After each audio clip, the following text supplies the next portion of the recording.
Today, I'm going to share with you everything you need to know about real estate and this flood. I'm going to show you the exact searches you need to do before buying a property. And if you have signed a contract to sell, I'm going to show you everything you need to know, from how to exit the contract and what you might be liable for, even if you haven't gone unconditional on the contract. And if you're already a homeowner, we cover you too. From the steps you need to take with your bank if you are flood affected, to the insurance policies which cover it. So stay tuned.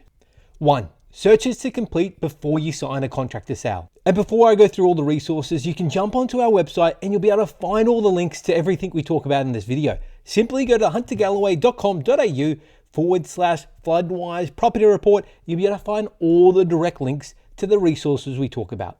Okay, great. Now, the first thing you want to do is go to the Floodwise property report, and you can simply visit this website and launch the website here. Once it's launched, you'll see it comes up with a very average looking website, but I assure you, you're at the right destination. The first thing you want to do is type in the address of the property you're looking at. Once you've typed in the address, you'll want to click on search.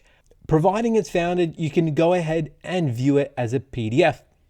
And once that's generated, this is what you're going to see. Something similar to this, and we're going to explain it in more detail. But before I do, why don't we have a quick look at the different styles of property reports you'll receive from this website. These are the 3 types of property reports you can expect from this website. The first one is the golden standard and is really the one you're looking for. Essentially what it says is that there's no issues or no known issues with flooding at the particular property. The second and third reports look pretty much identical, bar one item, and that's this line. And what this means is that council will require all habitable areas, things like bedrooms, lounge room, or any areas where people spend extended periods of time, would need to be 6.7 meters above sea level. That's essentially what would be needed in order to gain the council approval. And this can be vitally important, particularly if you're looking to renovate or extend the property. The next thing to understand about this report is the ground level. And this is essentially the contour of the property from the low point to the high point, and that's all meters above sea level. And now the most important bit, the likelihood of this property flooding. So what we can see is we've got a few different metrics here. The one that you'll want to really focus in on is this 1%. This is a 1 in 100 year chance of the property flooding and the appropriate level as to what you can expect. So in this case, you've got a 1 in 100 year chance that the flood will come up to 6.2 meters on this property. Essentially meaning that on the low point, you'll have 3.2 meters worth of water flooded on the property.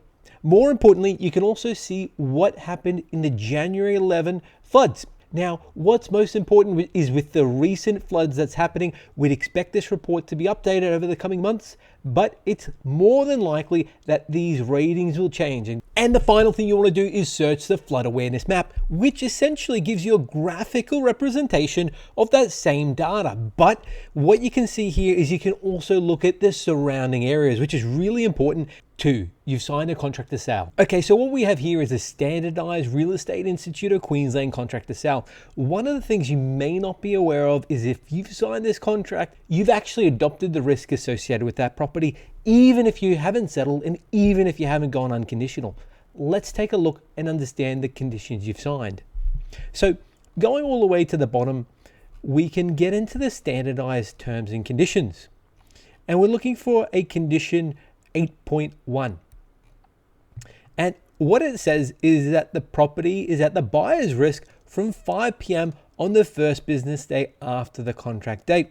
This is really a fancy way of saying is once the contract's signed, you're now handed over the risk of the property. So whether it burns down or whether it floods or whether a car hits the property, you're now liable for that property. One of the first things you want to do is make sure you've got insurance on your home. That's the first thing you should do when you sign a contract like this. Now, if you have signed a contract and you're not unconditional, one of the things you could potentially look to do is exit the contract to sell. And there's a few ways you can do this. Firstly, providing you've got a building and pest clause, you can potentially remove yourself from this contract and exit it based on an unsatisfactory building and pest clause. But you want to make sure you've got that there and if you have filled this out and still within the building and pest clause, it could mean that you can exit the contract without any penalty. The next one is your finance. So if the property is beyond reprieve, your bank may not be able to offer the finance. If this is the case, this is another clause which may get you out of jail for free. But before you do anything, one of the things you want to do is talk to your conveyancer or solicitor to get legal advice to find out where exactly you stand. If your contract's already unconditional or it's too late to exit, all is not lost. The banks can still approve your loan even if your property's flood affected.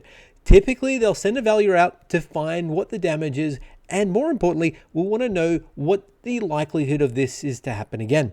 Typically, they're looking for a 1 in 100 year chance event.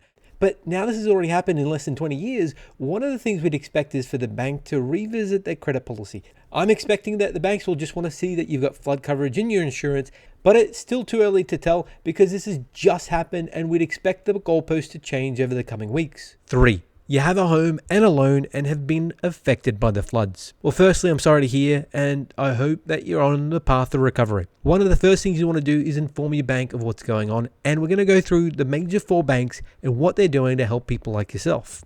And we start off with the Commonwealth Bank, and currently what they're doing is they're helping customers in a number of different ways. They're looking to help and customize your payments. So whether you've got a home loan, credit card, or a personal loan, and even small business loans, one of the things you want to do is reach out to them by calling them on 1-800-314-695 to see how they can customize those payments. They're also looking at waiving fees and charges, looking at also offering a temporary overdraft and additional loans. And if you are a Commonwealth Bank customer, it's definitely worth reaching out to see what they can do for you. Next is NAB, and I'm extraordinarily impressed with what they're doing here. NAB is providing a $1,000 grant to customers who've been affected by the floods. It doesn't say too much on their website about what the parameters are to be eligible for this grant, but if you have been affected, what I'd really recommend you to do is call them on 1300-308-132 to see if you qualify.